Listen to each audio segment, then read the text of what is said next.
beautiful moment we are having here today of storyteller all the way from Amsterdam. You've been in Kenya for how long? A week now. So this is the first time you step in Kenya. No, I've been here once in 2009, but then I was as a tourist in Masai Mara. So this is the time you can say you stayed a longer time Yeah, as compared to before. and So meeting local people and yes, yeah. and also attending some of the local events. Yes, So how do you find our events in terms of? I've been really excited by seeing. So I'm visiting my friends Ugutu and Martin here. No, the storyteller. The storyteller. They call him Joshua here. That's a wonderful Yeah, guy. I remember we did one of the show with him. Wow, yeah. there's a He's one good guy. yeah. Very smart and has his stories really catchy stories more or less like yours. And I'm imagining the kind of stuff you guys do at Amsterdam. It must be a wonderful thing. Yeah. And the combination of you two guys together on the pulpit will be a wonderful thing. That I think we will try and make an appointment so that we can bring our audience on board and also give you guys an opportunity to do a live performance whereby guys can come and experience what storytelling is all about. It'll be very So cool. your journey to date has been all about storytelling, and again, you travel to different countries. So do you feel being part of Kenya, being one of the countries that you've come in, do we embrace the storytelling? I find it very hard to say because Yeah. I mean I'm visiting a friend who's a storyteller, Yes. so of course he hangs out with people who embrace storytelling, Yes. and I have been here for a week Yes. and only in Malindi and well Kilifi as well. Yes. So yeah, I can't say whether Kenyans as a whole. What I've seen is like the people that came to the workshop 2 days ago. There were writers, there were dancers, there were actors. There was a mix of people. People were really interested. So you've seen there is potential. Yeah. There Oh, are yeah. local people who have shown interest and they're also able to do one or two things.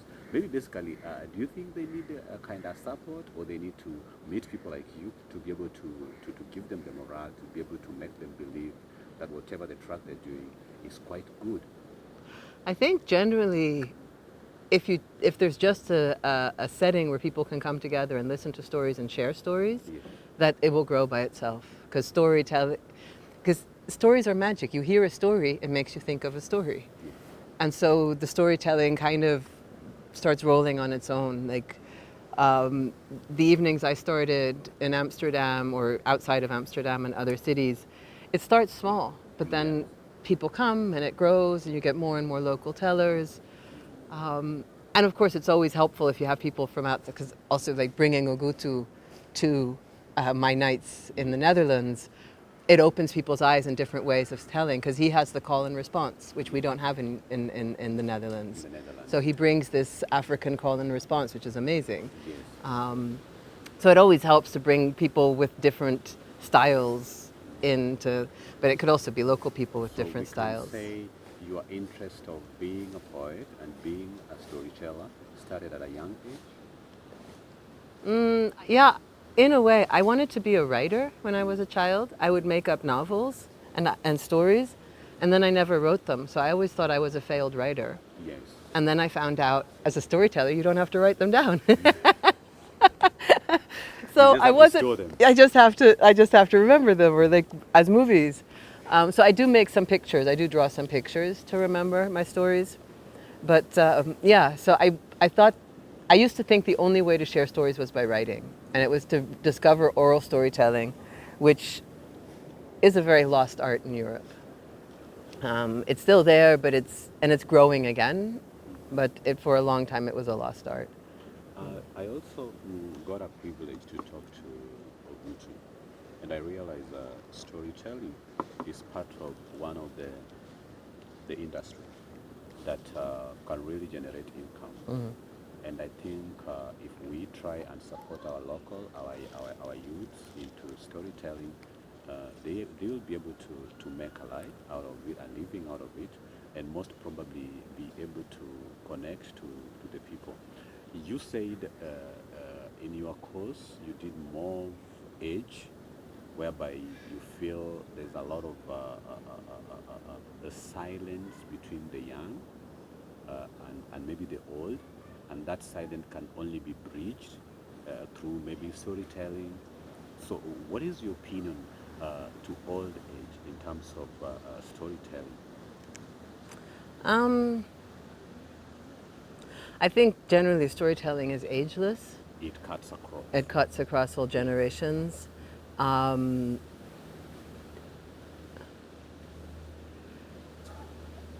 yeah, I noticed in the Netherlands, a lot of young people come to storytelling nights, that they're looking for something. And then when you talk to older generations, it's something that they know from their childhood. Yes. Um, I don't think there is that much difference. I actually think it's a beautiful bridge between generations, between cultures, between genders, between anybody. Did you, or can you say that you learn most of your stories from your family? My grandfather told stories. So he liked to tell the family stories. So I think if anyone in my family was a storyteller, it was my grandfather on my father's side. Okay. But I didn't really grow up with storytelling. I grew up with very academic parents. It was very analytical and scientific. So, well, how did they perceive the fact that you want to be a storyteller back then? My mother already had dementia, so she never really experienced it.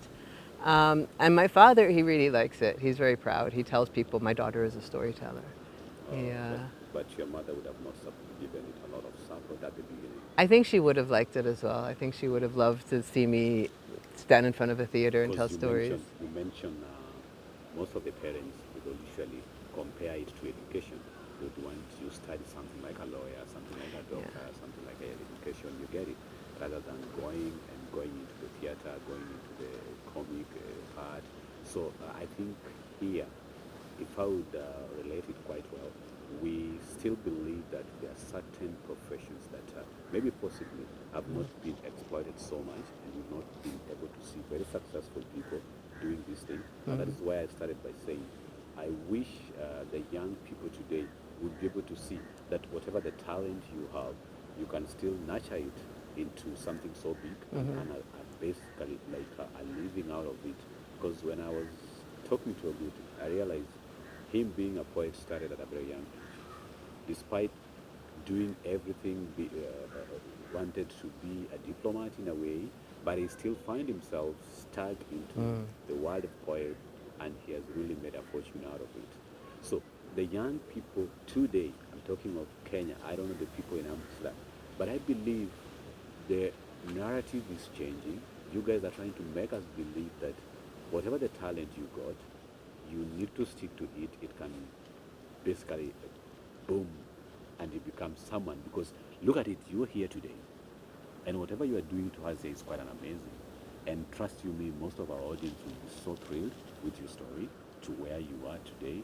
And the fact that you told me you managed to even run your own institution back in Amsterdam, and you can ascertain that you made money out of it. It was something that you were comfortable about it, and you didn't regret over anything doing it. So if at all I give you an opportunity to address some of our youths, some of the young talents that you met before over the weekend, and you see they're struggling, some of them are struggling with financial issues, and that they're not able to come out quite strong, or some of them have not had someone to get all of their hands, someone they can call a mentor, and thrive in whatever the aspect they do.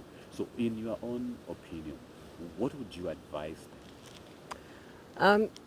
There are also storytellers, poets, artists in the Netherlands struggling. Like it isn't an easy, it isn't, and it's definitely not like, it's very difficult to have a regular income. Like for me as well. Like then you have performances in the summer, the theater's shut down. Exactly. You know. But what I see is that like a lot of people have a job on the side, but their heart is in the poetry. Their heart is in, and I was really, really lucky. I think that I was born to parents who were especially excited about me following my heart. Okay. So I think they would have been very disappointed if I wanted to be a lawyer or a doctor. They really inspired me and fed my curiosity. And I've always been led by curiosity. So this to me, and I notice this for so many artists, they're curious. That it's curiosity that leads people. They want to understand something. They want to grasp something in life, and they do it through poetry, through stories, through dance. They're trying to express. I think it's you have on one life the struggle of the one hand the struggle of life, and on the other hand you have the energy that creativity gives you, Yes. and to give that the space in between to also. I mean, I also give workshops to corporate organizations. I hate doing those workshops, but it is a way to make money, and then I have more time and ability to make the things that don't bring in so much money. So it's finding this balance as well. Okay. Currently, I try to look at the mental state of each and every person. In Kenya, back in Amsterdam, you realize that people are dealing with certain things in their life. And one of the key things right now is I would ask if there is a way that some of the stories could also be able to change someone's perception. Most of someone is going through certain things in their life, like stress, like depression. So do you sometimes recite some of the stories that could be thoughtful, in a way educative, or give a more of a support to such a person? I don't develop stories. Most stories I don't grow to be educational. And at the same time, they are often stories about subjects that are close to my heart. So they're also subjects about dealing with emotional trauma or the struggles of life. Like a lot of these subjects come, conflicts between generations, like these are themes that come. And I see it a lot in we have a lot of open mic nights where poets and storytellers come, and so much of the work is about psychological issues, mental health. A lot of these subjects come up a lot, and they are very supportive and helpful. And I notice there's part is the listening, and the other part is sharing your own. And I think what matters a lot is, I really like the saying that you share a personal story not because you want to be seen, but because you want to show other people a mirror. So that if I share my struggle and someone else sees that I have it, they feel a lot less alone. Exactly. And I will have an example of how I dealt with something, and another poet will have one. And then from that, they can get the inspiration that they need. And maybe next time they'll share part of their story. Yes. And so because I also sometimes sit there and I hear something and I'm like, wow, yeah. So some of these stories, or some of the stories that you've ever done, they have been about a personal experience, and maybe based on a certain situation that you found yourself, that were either happy moments or very sad moments of your life. Yeah. And you still be able to share them out, and you don't break in between. For me personally, You ever break that? no, I have never. And it's part of the preparation of the telling. Yes. So for me, there's a saying, tell from your scars, not from your wounds. Okay.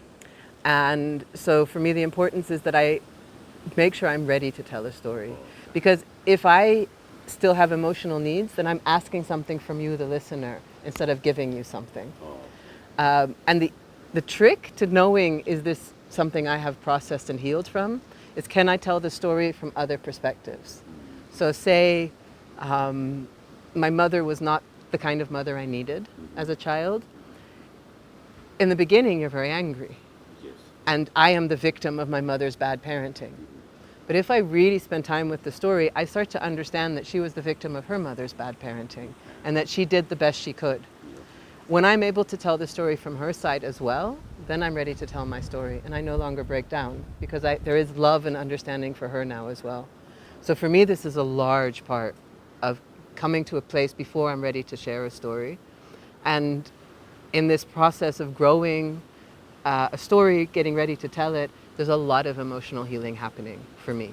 Thank you so much. So maybe if you give us one of your best again, you've done your best, but maybe one of the story that short one that you want your viewers to go home with.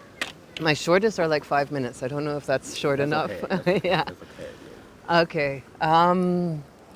And this time around, don't talk to me, because I feel like the first one. I will talk to them. Let me think what. Yeah, I'm wondering what to do. I have. maybe just a story about a subject that's close to my heart, which is about women and safety. So this is a story about a little monkey. And the little monkey is the most vivacious, happiest of monkeys you have ever seen. She loves to swing from branch to branch and eat the juiciest fruits.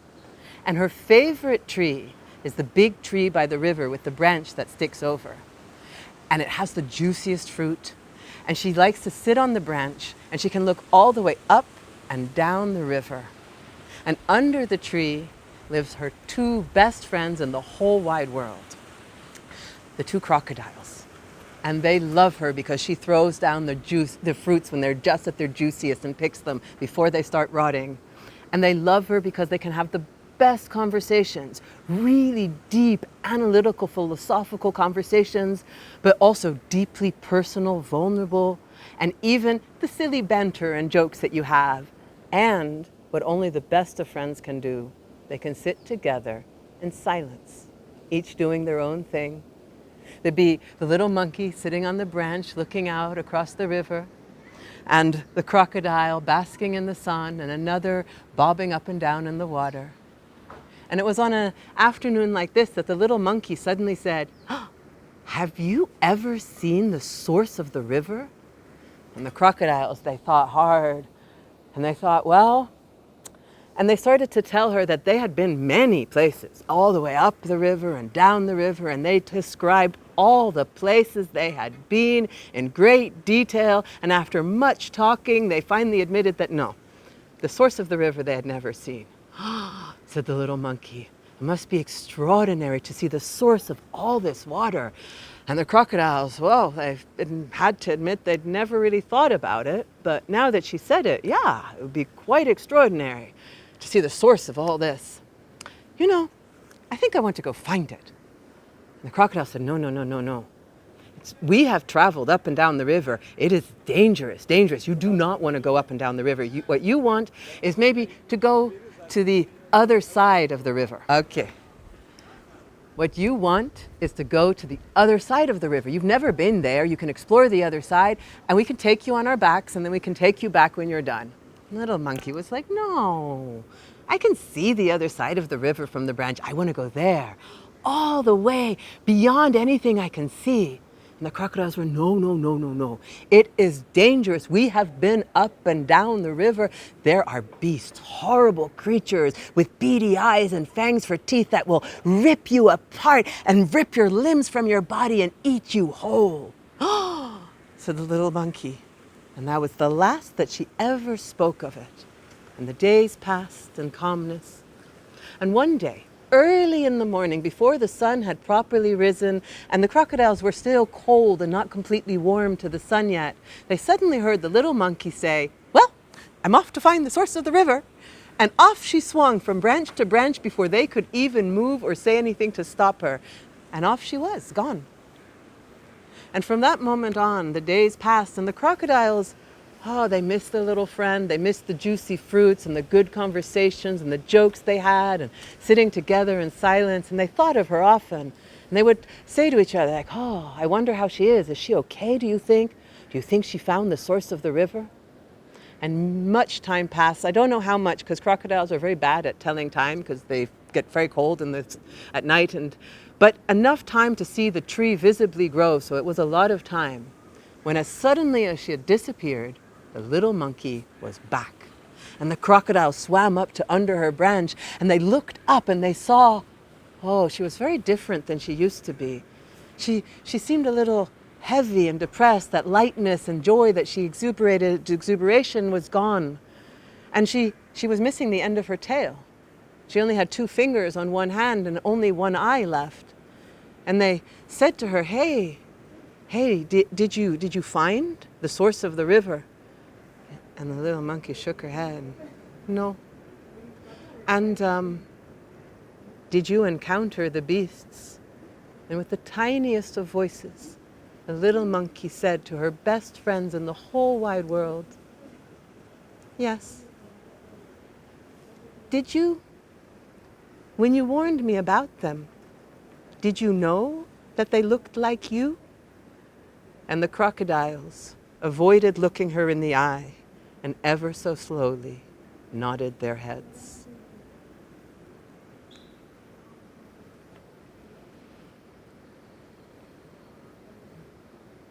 This is a story by Sunyuchi Nyamjoshi, who is a Indian storyteller, a writer of a book called The Feminist Folktales. Thank you so much. And it really, to me, is a story of how men warn women but forget that they are men who do the harm. Yeah. It's quite sad story. Oh, and it begins very light and funny. It begins nice, but I think at some point it becomes a little bit touchy and a bit sad. And thank you so much for choosing that. That was a good choice of yours. And I do appreciate having this interview with us and being at Entry's Interactive Talk Show. And we'll be able to also give you more of the feedback that has come through our channels. And thanks for being here today. Thank you so much for the invitation. It's been wonderful meeting you and the other creatives in Malindi. I'm really, We'll still be able to do more. And really we'll be able to inspired. invite you and Yeah. possibly Ogutu will bring you over again. I would love that. I would love Thanks that. so Thank much. you. And I hope to come next time I come back, there's storytelling here.